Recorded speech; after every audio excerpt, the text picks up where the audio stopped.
We love to think of death as a design flaw. For as long as humans have been telling stories, we've cast it as the ultimate villain, an ancient, unfeeling shadow that stalks every cradle and cuts short every masterpiece.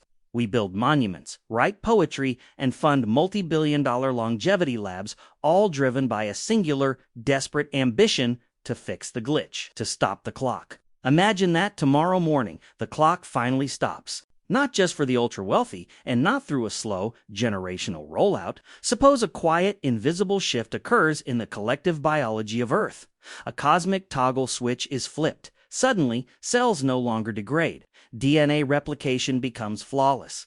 Telomeres refuse to shorten. The concept of old age instantly vanishes from the medical lexicon, and with it, the threat of terminal disease. At first, the world would erupt into absolute, unbridled euphoria. It would feel like a collective waking dream. Consider the sheer weight that would instantly lift from the human psyche. The low-humming background anxiety that haunts every birthday, every minor ache, and every tearful goodbye would evaporate overnight.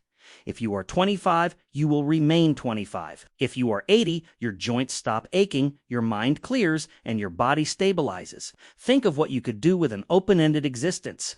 The traditional, suffocating timeline of a human life. The rushed decade where you are expected to find a career, secure a partner, buy a home, and raise children before your energy peaks is utterly dismantled. You no longer have to choose between becoming a concert pianist, a marine biologist, or a software engineer. You can do all of them. You can spend 50 years mastering the violin, a century studying the migration patterns of deep-sea whales, and another millennium reading every book ever written. The concept of retirement becomes obsolete because work no longer feels like a race against the decline of your physical form. Relationships lose their tragic urgency. There are no more hospital bedside vigils, no more grieving widows, no more empty chairs at the dinner table. Humanity has conquered the great predator. We are, at long last, the masters of our own eternity. It is the ultimate triumph of progress. But as the centuries begin to turn, the math of paradise begins to feel heavy. At first, the complications are mechanical. They are the kinds of problems that feel like logistical puzzles, difficult but surely solvable by an immortal species with infinite time. The most immediate equation is simple crowding. In our current world, about 2 people die every single second, while roughly 4 are born. It is a leaky bucket, but the bucket has an overflow drain. When you plug the drain completely, the water level doesn't just rise, it accelerates. Within the first few decades, the global population swell shifts from a theoretical statistic into an overwhelming physical presence. Maternity wards remain packed because the biological urge to reproduce doesn't vanish just because death did. But the exit doors are locked. Cities already straining under the weight of urbanization begin to spill outward. Every high-rise becomes a hive. Every suburb becomes a dense, unending grid. To cope, society undergoes a radical, uncomfortable restructuring. Governments are forced to implement draconian measures. The right to bear children, once considered a fundamental human intimacy, becomes the most heavily regulated bureaucratic process on Earth. To prevent complete ecological collapse, reproductive permits are rationed, lottery-based, or outright banned for centuries at a time. The sound of a newborn baby crying, once a mundane daily occurrence, becomes an exceedingly rare, historic event. But let's assume we solve the physical footprint. Let's assume we build vertical megacities that pierce the stratosphere, synthesize perfect artificial food from carbon emissions, and power it all with flawless nuclear fusion. The material scarcity is managed. It's the structural scarcity that begins to rot the system from within. Think about the architecture of human society. It is entirely built on a cycle of turnover. In a world without death, the concept of a career ladder completely freezes. The CEO of a major company who is highly competent and now permanently 35 years old has no reason to ever step down. The head of a university department will hold their chair for 500 years. The Supreme Court justice, the political leader, the chief surgeon, they never retire. This creates a permanent, impenetrable generational bottleneck. A young person born into this immortal world enters a society where every single position of power, influence, and creative dominance is already occupied by people with centuries of accumulated wealth, experience, and connections. There is no upward mobility because no one ever leaves the room to make space for someone else. This stagnation bleeds directly into our collective worldview. Human progress has rarely occurred because old establishments suddenly changed their minds. It occurs because old establishments eventually die out. Max Planck famously observed that science advances one funeral at a time.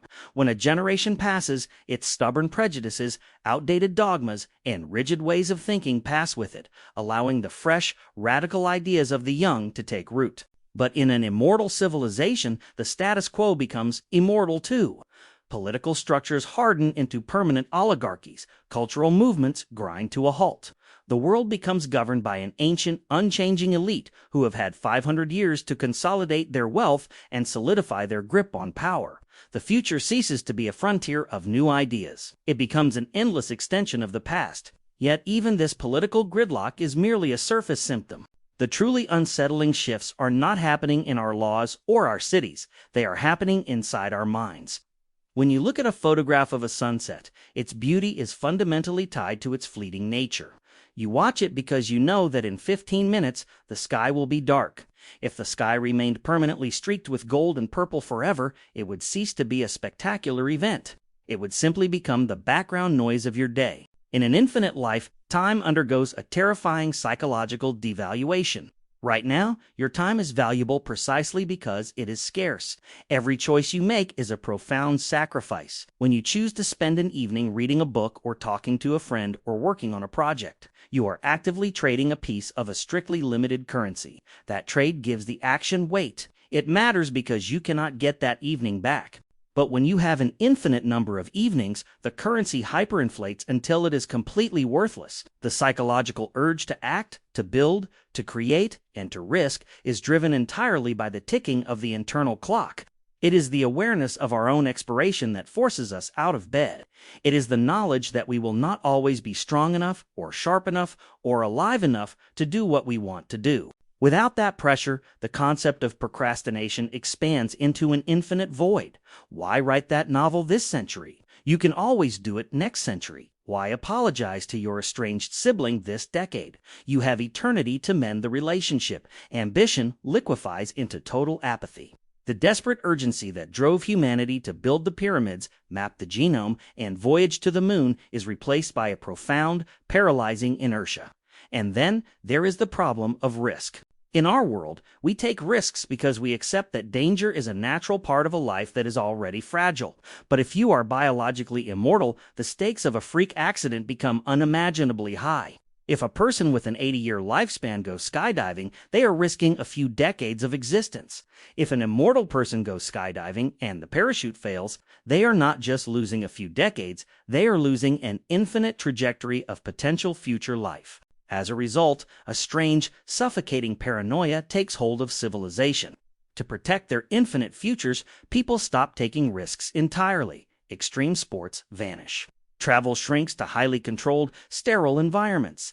Driving a car or walking through a crowded street begins to feel like an act of absolute madness. Humanity wraps itself in bubble wrap. Society becomes hyper-conservative, hyper-protective, and deeply terrified of the physical universe. We trade adventure, spontaneity, and boldness for the preservation of an endless, unbroken safety. Even our deepest emotional connections begin to warp under the pressure of eternity.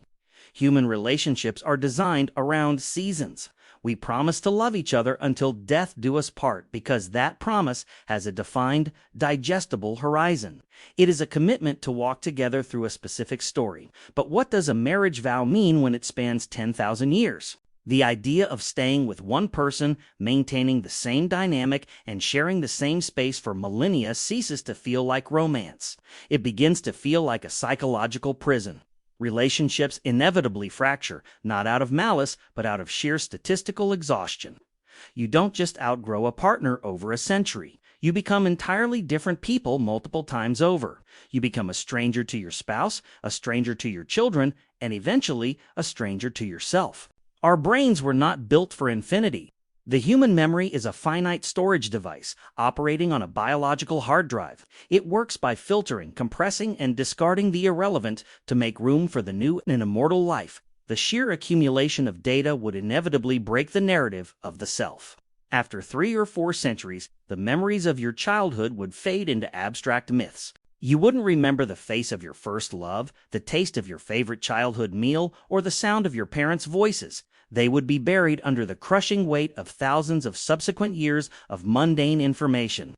Your identity would lose its cohesion. You would look back at your own history not as a continuous story, but as a long, disjointed anthology of completely separate lives lived by different people who happen to share the same physical vessel. You become a ghost haunting your own biography. Eventually, you reach a point where you have seen every narrative arc play out 1,000 times. Every conversation feels like a script you've already read. Every artistic breakthrough feels like a remix of something you saw 300 years ago. The world loses its ability to surprise you. Curiosity, the very engine of human intelligence, burns out. What is left is a state of perpetual, profound boredom, a heavy, gray existential fatigue that no amount of entertainment or novelty can cure. The dream of eternal life reveals its true shape. It is a loop that never ends, and a room you can never leave. We have spent millennia treating death as our greatest enemy, believing that if we could just tear it out of our biology, we would finally be free to live. But when you strip away the ending, the middle loses its form. We realize, with a slow, chilling clarity, that mortality was never a flaw in the system. It was the system. It was the invisible scaffolding that held the entire human experience together. Death is what gives a moment its sharpness. It is what makes a choice meaningful, what makes a sacrifice noble, and what makes love brave. It is the definitive deadline that transforms our lives from a random sequence of endless events into a coherent, precious masterpiece. Without the dark background of the night, we cannot see the stars. And without the quiet, inevitable certainty of the end, the light of human life does not burn brighter. It simply fades into a long, cold, and echoing gray.